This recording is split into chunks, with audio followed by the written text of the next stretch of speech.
సొలొమోనుకు దేవుడు తన కల్లో ప్రత్యక్షమయ్యి, నా బిడ్డ, నేను నీకు ఏమి ఇవ్వాలని నువ్వు కోరుకుంటున్నావు, నేను నీకు ఇస్తాను అని దేవుడు అతన్ని అడిగినప్పుడు సొలొమోను ఏమడిగాడు?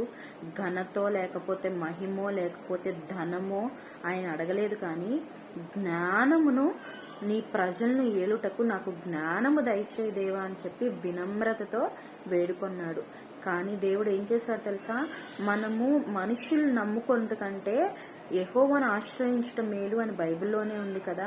మనుషులు నమ్ముకుంటే మనకు కలిగింది కూడా తీసేసుకుంటారేమో, కానీ దేవుడు నూరంతలు ఆశీర్వదించే దేవుడు.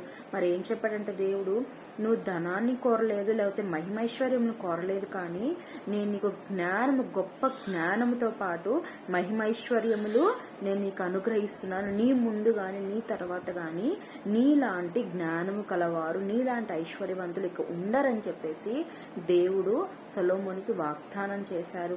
మరి మన హృదయంలో మనము ట్రూత్ఫుల్ గా ఉంటే, మన హృదయంలో మనం యథార్థంగా ఉంటే మనకి ఏమొస్తుందో తెలుసా?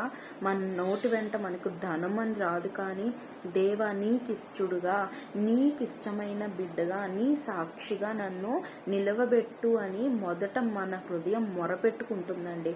మరి మనం ఫస్ట్ దేవా నువ్వు నాకు ఇది తీరిస్తేనే నువ్వు దేవుడు అని నేను నమ్ముతాను, నువ్వు ఉన్నావని నేను నమ్ముతాను, నాకు ఈ పని చెయ్యి అని మనం అడిగితే దేవుడు ఇష్టపడడు. కానీ నీకు నువ్వు యథార్థంగా ఆయనకు సరెండర్ అయిపోయి, దేవా నువ్వు తప్ప నాకు వేరే ఎవ్వరూ లేరు, నువ్వు నాకు ఇస్తే నిన్ను మొదట ప్రేమించే హృదయం నాకు ఇవ్వు, తర్వాత ఏదైనా అది ఉంటే ఏదైనా నాకు అనుగ్రహింపబడుతుంది గనక నీ యందు యథార్థమైన హృదయం, నిన్ను మనస్ఫూర్తిగా ప్రేమించి స్తుతించి ఆరాధించే హృదయం నాకు ఇవ్వవా అని చెప్పి మనం ఆయన సన్నిధిలో వేడుకుంటే మనకన్య ధన్యులు దేవుని దృష్టిలో ఎవ్వరూ ఉండరండి.